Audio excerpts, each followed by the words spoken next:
갓소리 형제 자매 여러분 안녕하십니까? 이번 시간에는 현재 교계의 정치적인 모습에 대해서 한번 살펴보겠습니다. 자유주의 신학을 하는 교회들은 구속사적 교리가 많이 왜곡되어 있기 때문에 굳이 언급할 필요조차도 없죠. 그런데 보수 교회라는 곳들이 최근 정치적으로 극우적인 모습을 선을 넘으면서 보이고 있습니다. 그런데 그 가운데는 신사도주의자들이 대거 침투해 있다는 것입니다. 신사도주의자들이 사회 정치에 관심이 많습니다. 그러면 신사도 교회들이 왜 그렇게 정치에 관심이 많고 특히 우파 정당을 강력히 지지하면서 우파 정치 사상을 외치는가? 신사도주의 교리를 먼저 한번 보시죠.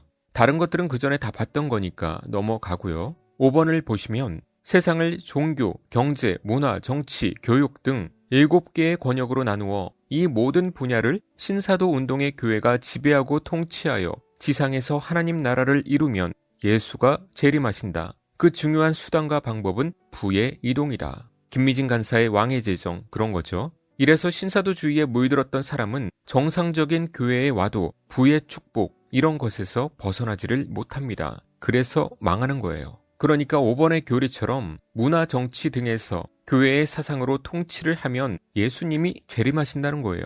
그래서 그들의 교리대로 정치를 기독교화 시켜야 되는데 좌파는 공산주의이고 교회를 핍박하니까 당연히 좌파는 안 되고 우파 사상을 어떻게 해서든지 밀어붙이면서 국가를 기독교화 시켜야죠. 맞는 말 같지만 전혀 성경적이지 않습니다. 그리고 7번을 보시면 교회의 부흥과 성장을 위하여 정통신학은 더 이상 필요하지 않으며 이단 교리와 사상도 모두 수용하고 받아들여야 한다. 그래서 이런 자들이 혼합은 기본으로 하잖아요.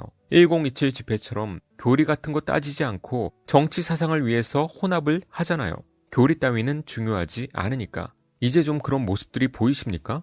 그리고 8번은 예전에 언급했던 대추수를 말하고 있고 9번은 알레고리적 해석만 하니까 디테일한 순종이 나오지 못하고 10번은 예루살렘의 성전을 건설하면 재림의 종말이 온다는 것이죠. 이것이 백투 예루살렘이죠. 그러니까 우파 할머니 할아버지 집회에 가면 이스라엘 국기, 미국 국기를 다 들고 나와서 그 의미도 모르고 흔들어대는 것입니다. 그러니까 그것은 단순히 정치가 아니라 뭐죠? 종교죠. 그런 유튜브 채널, 그라운드 C나 책 읽는 사자, 소년부 목사, 거룩한 방파제 그런 곳 쫓아다니는 청년분들 여러분은 지금 애국과 정치에 관심이 있는 것이 아니라 신사도주의에 빠져 있다는 것입니다. 아시겠습니까? 신사도주의는 여기 4번 글처럼 귀신을 쫓아내고 쓰러뜨리는 임파테이션만 하는 것이 신사도주의가 아니라 세상에서 나타나는 모습들이 바로 이런 정치적인 모습도 강하게 나타난다는 것입니다. 믿기지 않으십니까? 그냥 동성애 반대, 차별금지법 반대하는 것이 하나님의 영광인가요? 그것은 이단들도 다 한다니까요. 저번에도 말씀드렸던 인권위원장 안창호 씨가 다니던 교회에 신사도 관련이 아주 많은 박보영 목사도 초청하고 그랬죠. 이렇게 사회를 기독교화시키는 이 모습이 신칼빈주의의 뭐와 비슷하죠? 아브라함 카이퍼가 주장한 영역주권과 비슷하게 느껴지죠. 그래서 아브라함 카이퍼를 가르치는 신칼빈주의 교회들이 신사도주의자들과 연합을 하면서 교회의 그런 유튜버들까지 받아들이고 초청을 하는 망령된 짓을 하는 것입니다. 자기들과 맞아떨어지는 게 있으니까. 그리고 다른 글을 한번 볼까요? 8번을 보시면 예수를 예슈아라고 부르고 유다의 사자라는 표현으로 호칭한다. 예전에 갓소리에서 책 읽는 사자 채널에서 예슈아라고 외치는 글 올렸던 거 기억하시죠? 이름도 사자 똑같죠. 그런데 사람들이 말해줘도 안 믿어요. 왜? 정치적으로 세뇌가 됐으니까.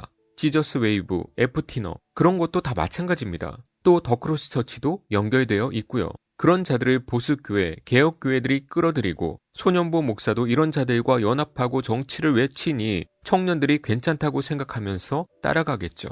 10번을 볼까요? 정치적으로 기독교 우파와 밀접한 관련을 맺고 있어서 극우적인 태도로 현실 정치에 자주 개입한다. 본고장 미국에서도 비슷해서 2016년 미국 대통령 선거를 앞두고 대부분의 신사도 교회들이 도널드 트럼프를 노골적으로 지지하였다. 이건 옛날에 쓴 글이지만 이번에도 트럼프 대통령이 당선이 됐죠. 이런 신사도 채널 가보세요. 100% 트럼프 지지하고 당선됐다고 하나님의 뜻이라고 난리를 칩니다. 교리는 속일 수가 없는 거예요.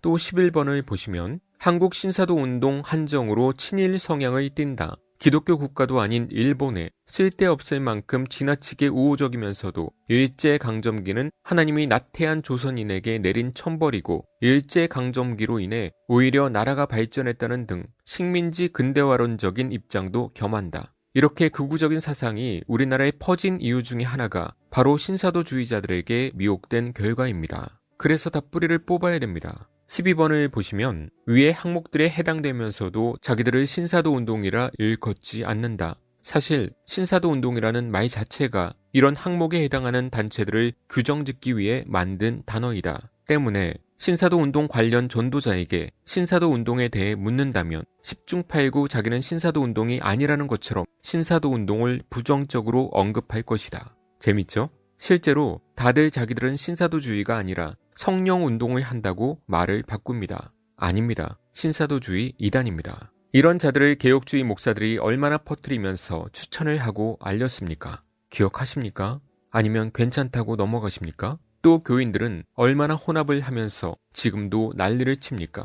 아직도 깨닫지 못하십니까? 네, 죽음 뒤에 한번 보시죠. 좌파에서 우파로 왔다고 그것이 거듭났다고 하는 사람도 본 적이 있습니다. 회심을 체험하지 못했으니까 그렇게밖에 알 수가 없는 것이죠. 그들은 거듭남이 뭔지도 모를 것입니다. 그러나 백성 가운데 또한 거짓 선지자들이 일어났었나니 이와 같이 너희 중에도 거짓 선생들이 있으리라. 그들은 멸망하게 할 이단을 가만히 끌어들여 자기들을 사신 줄을 부인하고 임박한 멸망을 스스로 취하는 자들이라. 여럿이 그들의 호색하는 것을 따르리니 이로 말미암아 진리의 도가 비방을 받을 것이요 그들이 탐심으로써 지어낸 말을 가지고 너희로 이득을 삼으니 그들의 심판은 옛적부터 지체하지 아니하며 그들의 멸망은 잠들지 아니하느니라. 아멘. 주를 부인한다는 것은 예수님 안 믿어요. 그런 의미가 아니라 엉뚱한 주님을 가르친다는 의미입니다. 부디 단순히 정치와 하나님의 관심이 있는 줄 알고 신사도주의에 빠져서 지옥에 끌려가지 마시고 눈을 뜨고 돌이키시길 바랍니다.